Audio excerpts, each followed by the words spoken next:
ಎಲ್ಲರಿಗೂ ನಮಸ್ಕಾರ.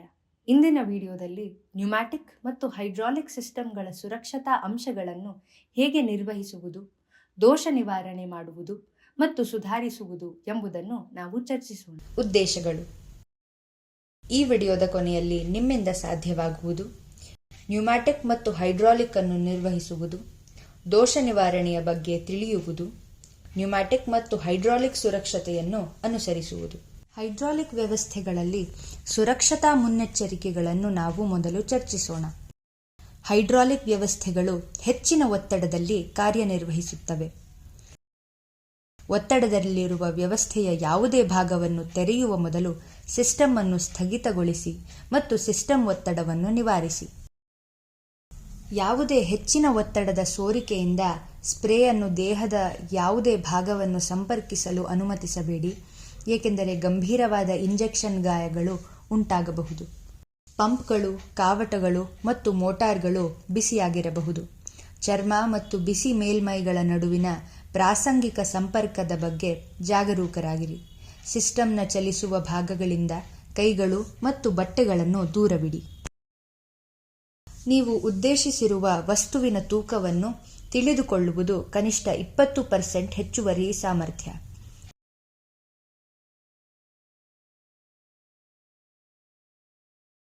Load shift ಸಂಭವಿಸಬಹುದು ಎನ್ನುವುದನ್ನು ನೆನಪಿನಲ್ಲಿಡಿ.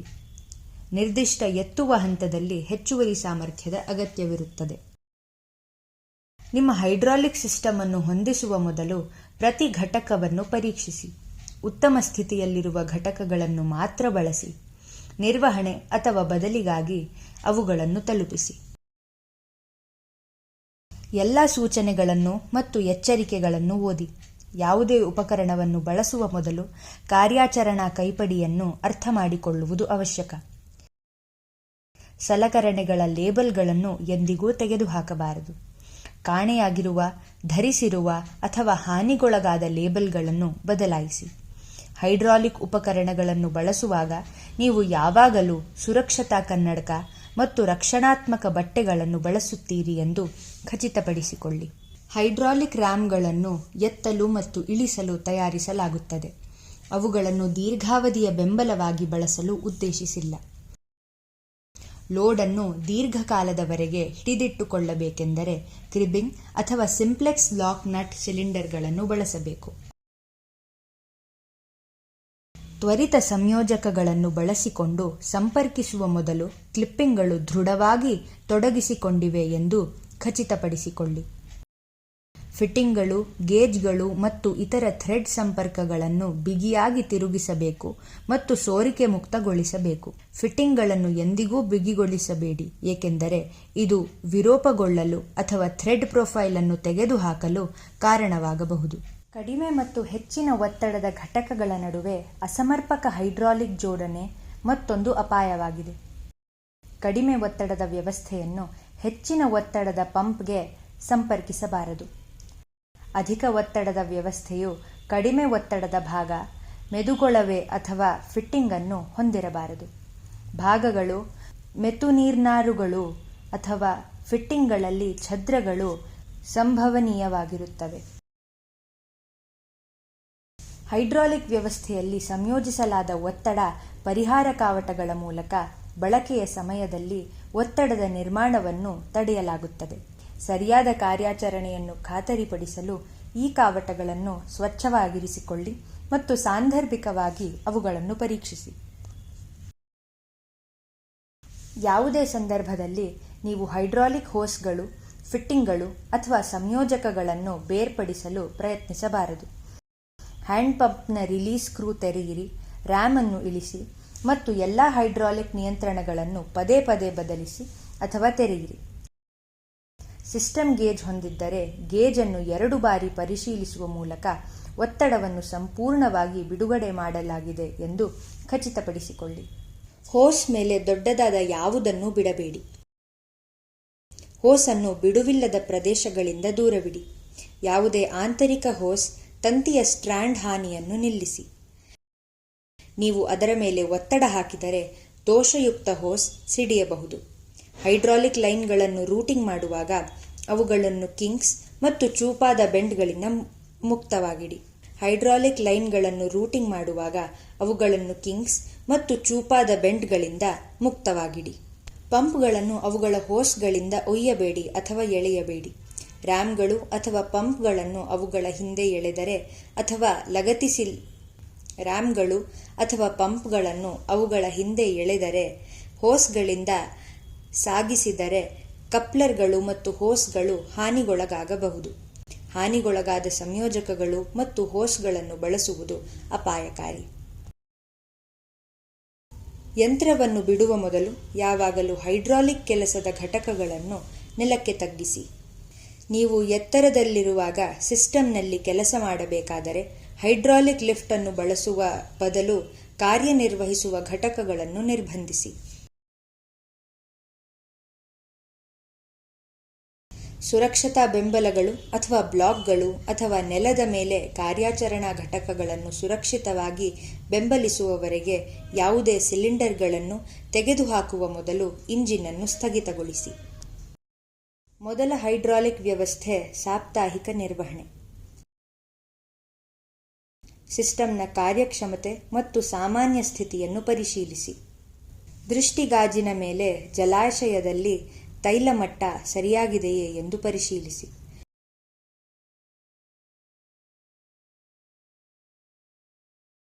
ಹೊಸ ತೈಲದ ಮಾದರಿಗೆ ಹೋಲಿಸಿದರೆ ತೈಲ ಬಣ್ಣವನ್ನು ಪರಿಶೀಲಿಸಿ. ಸೋರಿಕೆಗಳಿಗಾಗಿ ಜಲಾಶಯದ ಕವರ್, ಸಾಲಿನಾಯ್ಡ್ ಮತ್ತು ಪೈಪ್ ಸಂಪರ್ಕಗಳನ್ನು ಪರಿಶೀಲಿಸಿ ಮತ್ತು ಅಗತ್ಯವಿರುವಂತೆ ಬಿಗಿಗೊಳಿಸಿ. ಯಾವುದೇ ಸೋರಿಕೆಯು ಪರಿಸರ ಮತ್ತು ಮಾನವ ಸುರಕ್ಷತೆಗೆ ಅಪಾಯವನ್ನುಂಟು ಮಾಡುತ್ತದೆ ಎಂಬುದನ್ನು ನೆನಪಿಡಿ, ಏಕೆಂದರೆ ಹೈಡ್ರಾಲಿಕ್ ದ್ರವವು ವ್ಯವಸ್ಥೆಯೊಳಗೆ ಬಿಸಿಯಾಗುತ್ತದೆ ಮತ್ತು ಅತ್ಯಂತ ವಿಷಕಾರಿಯಾಗಿದೆ. ದ್ರವದ ಮಟ್ಟವು ತುಂಬಾ ಕಡಿಮೆಯಾದಾಗ ಸಿಸ್ಟಮ್ ಪರಿಣಾಮಕಾರಿಯಾಗಿ ಕಾರ್ಯನಿರ್ವಹಿಸುವುದಿಲ್ಲ ಮತ್ತು ಹೆಚ್ಚು ಬಿಸಿಯಾಗುತ್ತದೆ. ಗಾಳಿಯಾಡುವಿಕೆಯ ಯಾವುದೇ ಸೂಚನೆಗಳಿಗಾಗಿ ಒಳಗೆ ಹೈಡ್ರಾಲಿಕ್ ಜಲಾಶಯವನ್ನು ಪರಿಶೀಲಿಸಿ. ಫೋಮಿಂಗ್ ಅಥವಾ ಸಣ್ಣ ಸುಂಟರು ಗಾಳಿಗಳ ಯಾವುದೇ ಪೊರವೆಗಾಗಿ ಟಾರ್ಚ್ನೊಂದಿಗೆ ಫಿಲ್ ಹೋಸ್ ನೋಡಿ. ನಿಯಮಿತ ಜಲಾಶಯದ ತಪಾಸಣೆಗಳು ನಿರ್ಣಾಯಕವಾಗಿವೆ, ಏಕೆಂದರೆ ಗಾಳಿಯಾಡುವಿಕೆಯು ಹೀರಿಕೊಳ್ಳುವ ರೇಖೆಯ ಸೋರಿಕೆ ಅಥವಾ ಕೆಟ್ಟ ಶಾಫ್ಟ್ ಸೀಲುಗಳನ್ನು ಸೂಚಿಸುತ್ತದೆ. ಫಿಲ್ಟರ್ಗಳಲ್ಲಿ ಸೂಚಕವನ್ನು ಪರಿಶೀಲಿಸಿ ಮತ್ತು ಅಗತ್ಯವಿದ್ದರೆ ಅಂಶಗಳನ್ನು ಬದಲಾಯಿಸಿ. ಅಂಶಗಳನ್ನು ಬದಲಾಯಿಸುವಾಗ ಮುಂಬರುವ ಘಟಕ ವೈಫಲ್ಯದ ಟೆಲ್ಟೇಲ್ ಚಿಹ್ನೆಗಳಿಗಾಗಿ ಪರೀಕ್ಷಿಸಿ. ಉದಾಹರಣೆಗೆ, ಲೋಹದ ಕಣಗಳು. ರಿಲೀಫ್ ವಾಲ್ವ್ ಲಾಕ್ಗಳನ್ನು ಪರಿಶೀಲಿಸಿ. ಅನಧಿಕೃತವಾಗಿ ತಿದ್ದುವಿಕೆಗಾಗಿ ಪರಿಶೀಲಿಸಲಾಗುತ್ತದೆ. ಸಂಚಯಕದ ಪ್ರೀಚಾರ್ಜ್ ಪರಿಶೀಲಿಸಿ. ಸಾಮಾನ್ಯ ನಿರ್ವಹಣೆ. ಧರಿಸಿರುವ ಹೋಸ್ಗಳು ಮತ್ತು ತೈಲ ಸೋರಿಕೆಗಳನ್ನು ನಿಯಮಿತವಾಗಿ ಪರಿಶೀಲಿಸಿ. ಹೈಡ್ರಾಲಿಕ್ ಎಣ್ಣೆಯಿಂದ ಕಲ್ಮಶಗಳನ್ನು ಇರಿಸಿ ಮತ್ತು ಅಗತ್ಯವಿರುವಂತೆ ಫಿಲ್ಟರ್ಗಳನ್ನು ವಿನಿಮಯ ಮಾಡಿಕೊಳ್ಳಿ. ತುಕ್ಕು ಹಿಡಿಯುವುದನ್ನು ತಡೆಯಲು ರಕ್ಷಣಾತ್ಮಕ ಲೂಬ್ರಿಕೆಂಟ್ಗಳೊಂದಿಗೆ ಸಿಲಿಂಡರ್ ರಾಡ್ಗಳನ್ನು ಕೋಟ್ ಮಾಡಿ.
ಹೈಡ್ರಾಲಿಕ್ ಸಿಸ್ಟಮ್ನ ದೋಷ ನಿವಾರಣೆ.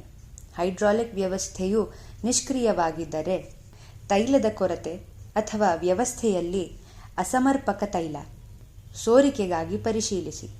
ನಿಮ್ಮ ಕೈಯಿಂದ ಹೈಡ್ರಾಲಿಕ್ ಸಾಲಿನಲ್ಲಿ ಸೋರಿಕೆಯನ್ನು ಕಂಡುಹಿಡಿಯಲು ಎಂದಿಗೂ ಪ್ರಯತ್ನಿಸಬೇಡಿ. ಆಗಾಗ್ಗೆ ಎಣ್ಣೆಯಾಗಿರುವ ಹೈಡ್ರಾಲಿಕ್ ದ್ರವವು ಹೆಚ್ಚು ಒತ್ತಡಗೊಳಗಾಗುತ್ತದೆ. ಸೋರಿಕೆಯಿಂದ ಬಿಡುಗಡೆಯಾದ ಸಂಕುಚಿತ ದ್ರವವು ಚರ್ಮ ಅಥವಾ ಕಣ್ಣುಗಳನ್ನು ಚುಚ್ಚಬಹುದು. ಇದು ಗ್ಯಾಂಗ್ರೀನ್ನಂತಹ ಗಂಭೀರ ಹಾನಿಗೆ ಕಾರಣವಾಗುತ್ತದೆ. ಅಧಿಕ ಒತ್ತಡದ ಹೈಡ್ರಾಲಿಕ್ ದ್ರವದ ಇಂಜೆಕ್ಷನ್ ಗಾಯಗಳಿಗೆ ತ್ವರಿತ ವೈದ್ಯಕೀಯ ಆರೈಕೆಯು ಅಗತ್ಯವಿರುತ್ತದೆ. ಫಿಲ್ಟರ್ ಮುಚ್ಚಿ ಹೋಗಿದೆ ಅಥವಾ ಅಶುದ್ಧವಾಗಿದೆ. ಫಿಲ್ಟರ್ ಅಥವಾ ಫಿಲ್ಟರ್ ಅಂಶವನ್ನು ತೆಗೆದುಹಾಕಿ ನಂತರ ತೈಲವನ್ನು ಹರಿಸುತ್ತವೆ. ಅತಿಯಾದ ಹೊರೆ, ಲೋಡ್ ಮಿತಿಗಳಿಗಾಗಿ ಘಟಕದ ವಿಶೇಷಣಗಳನ್ನು ಪರಿಶೀಲಿಸಿ. ಕೆಟ್ಟದಾಗಿ ಧರಿಸಿರುವ ಘಟಕಗಳು ಆಂತರಿಕವಾಗಿ ಮತ್ತು ಹೊರಗೆ ಸೋರಿಕೆಯನ್ನು ಪರಿಶೀಲಿಸಿ. ಹಾನಿಗೊಳಗಾದ ಭಾಗಗಳನ್ನು ಬದಲಾಯಿಸಿ. ಉಡುಗೆ ಮೂಲವನ್ನು ಪರಿಶೀಲಿಸಿ. ಹೈಡ್ರಾಲಿಕ್ ವ್ಯವಸ್ಥೆಯು ನಿಧಾನವಾಗಿ ಕಾರ್ಯನಿರ್ವಹಿಸುತ್ತಿದ್ದರೆ, ತಣ್ಣನೆಯ ಎಣ್ಣೆ, ಅತಿ ಹೆಚ್ಚು ತೈಲ ಸ್ನಿಗ್ಧತೆ. ಯಂತ್ರವನ್ನು ಕೆಲಸ ಮಾಡುವ ಮೊದಲು ತೈಲವನ್ನು ಬೆಚ್ಚಗಾಗಲು ಅನುಮತಿಸಿ. ಕಡಿಮೆ ತಾಪಮಾನವು ಹೈಡ್ರಾಲಿಕ್ ತೈಲದ ಸ್ನಿಗ್ಧತೆಯನ್ನು ಹೆಚ್ಚಿಸುತ್ತದೆ.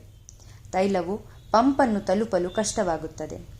ತೈಲವು 70 ಡಿಗ್ರಿ ಅಥವಾ ಅದಕ್ಕಿಂತ ಹೆಚ್ಚಿನದನ್ನು ತಲುಪುವ ಮೊದಲು ವ್ಯವಸ್ಥೆಗಳನ್ನು ಲೋಡ್ ಮಾಡುವುದರಿಂದ ಗುಳ್ಳೆ ಕಟ್ಟುವಿಕೆ ಮೂಲಕ ವ್ಯವಸ್ಥೆಯನ್ನು ಹಾನಿಗೊಳಿಸಬಹುದು. ಹೈಡ್ರಾಲಿಕ್ ದ್ರವವು ಅತ್ಯಂತ ಬಿಸಿ ವಾತಾವರಣದಲ್ಲಿ ಆಕ್ಸಿಡೈಸೇಷನ್ಗೊಳಗಾಗುತ್ತದೆ ಮತ್ತು ದಪ್ಪವಾಗುತ್ತದೆ. ಶಾಖವನ್ನು ಚದುರಿಸಲು ವ್ಯವಸ್ಥೆಯ ಸಾಮರ್ಥ್ಯವನ್ನು ಕಡಿಮೆ ಮಾಡುವುದರ ಜೊತೆಗೆ, ಈ ದ್ರವದ ದಪ್ಪವಾಗುವಿಕೆಯು ಹರಿವನ್ನು ಮಿತಿಗೊಳಿಸುವ ವ್ಯವಸ್ಥೆಯಲ್ಲಿ ಶೇಖರಣೆಗೆ ಕಾರಣವಾಗಬಹುದು. ಹೈಡ್ರಾಲಿಕ್ ವ್ಯವಸ್ಥೆಗಳ ಕಾರ್ಯಕ್ಷಮತೆಯು ದ್ರವದ ಗುಣಮಟ್ಟ ಮತ್ತು ಪ್ರಮಾಣದಿಂದ ಪ್ರಭಾವಿತವಾಗಿರುತ್ತದೆ. ಗಾಳಿಯ ಮಾಲಿನ್ಯವು ಅಸಮರ್ಪಕ ದ್ರವದ ಮಟ್ಟಗಳು ಮತ್ತು ಪರಿಣಾಮಕಾರಿಯಲ್ಲದ ಶೋಧನೆಯಿಂದ ಉಂಟಾಗಬಹುದು. ಆದರೆ ದ್ರವದ ಮಾಲಿನ್ಯವು ತಾಪಮಾನದ ಸಮಸ್ಯೆಗಳಿಗೆ ಕಾರಣವಾಗಬಹುದು. ಫಿಲ್ಟರ್ಗಳು ಅಥವಾ ಲೈನ್ಗಳ ಮೇಲಿನ ಮಿತಿಗಳು. ಯಾವುದೇ ಸಾಲುಗಳು ಅಥವಾ ಘಟಕಗಳನ್ನು ಸ್ವಚ್ಛಗೊಳಿಸಿ ಅಥವಾ ಬದಲಾಯಿಸಿ. ಅನುಚಿತ ಹೊಂದಾಣಿಕೆಗಳು, ರಂಧ್ರಗಳು, ಪರಿಹಾರ ಕಾವಟಗಳು ಇತ್ಯಾದಿಗಳನ್ನು ಪರಿಶೀಲಿಸಿ. ಆಸ್ಪರ್ ಕೈಪಡಿಯನ್ನು ಹೊಂದಿಸಿ. ತೈಲ ಸೋರಿಕೆಗಳು, ಫಿಟ್ಟಿಂಗ್ಗಳನ್ನು ಬಿಗಿಗೊಳಿಸಿ. ಸೀಲುಗಳು ಅಥವಾ ಹಾನಿಗೊಳಗಾದ ಸಾಲುಗಳನ್ನು ಬದಲಾಯಿಸಿ. ವ್ಯವಸ್ಥೆಯಲ್ಲಿನ ತೈಲವು ಅಧಿಕ ಬಿಸಿಯಾಗಿದ್ದರೆ, ಅಸಮರ್ಪಕ ಶಾಖ ವರ್ಗಾವಣೆ. ಯಾವುದೇ ಮಣ್ಣು ಮತ್ತು ಕೊಳಕುಗಾಗಿ ಜಲಾಶಯ ಮತ್ತು ಅದರ ಘಟಕಗಳನ್ನು ಸ್ವಚ್ಛಗೊಳಿಸಿ. ಅಸಮರ್ಪಕ ಘಟಕ, ದುರಸ್ತಿ ಅಥವಾ ಬದಲಾಯಿಸಿ. ಜಲಾಶಯ ತುಂಬ ಚಿಕ್ಕದಾಗಿದೆ. ಗಾತ್ರವು ಪಂಪ್ JPMಗಿಂತ 1.5 ಪಟ್ಟು ಆಗಿರಬೇಕು. ಪಂಪ್ ಧ್ವನಿಯನ್ನು ಉತ್ಪಾದಿಸಿದರೆ, inlet screen plug, section line ಮುಚ್ಚಿ ಹೋಗಿದೆ ಅಥವಾ ತುಂಬ ಚಿಕ್ಕದಾಗಿದೆ, ಬದಲಾಯಿಸಿ ಅಥವಾ ಸ್ವಚ್ಛಗೊಳಿಸಿ. ಸಾಧನದೊಂದಿಗೆ ಒದಗಿಸಲಾದ ಮಾರ್ಗಸೂಚಿಗಳನ್ನು ಗಮನಿಸಿ. ಒಳಹರಿವಿನಲ್ಲಿ ಪೈಪ್ ಅಳವಡಿಸುವಿಕೆಯ ಬಳಕೆ, ಸರಿಯಾದ ಫಿಟ್ಟಿಂಗ್ನೊಂದಿಗೆ ಬದಲಾಯಿಸಿ. ಈ ವಿಡಿಯೋದಲ್ಲಿ ಇಲ್ಲಿಯವರೆಗೆ ನಾವು ನ್ಯೂಮ್ಯಾಟಿಕ್ ಮತ್ತು ಹೈಡ್ರಾಲಿಕ್ ಸಿಸ್ಟಮ್ಗಳ ನಿರ್ವಹಣೆ, ದೋಷ ನಿವಾರಣೆ ಮತ್ತು ಸುರಕ್ಷತೆಯ ಅಂಶಗಳನ್ನು ಚರ್ಚಿಸಿದ್ದೇವೆ.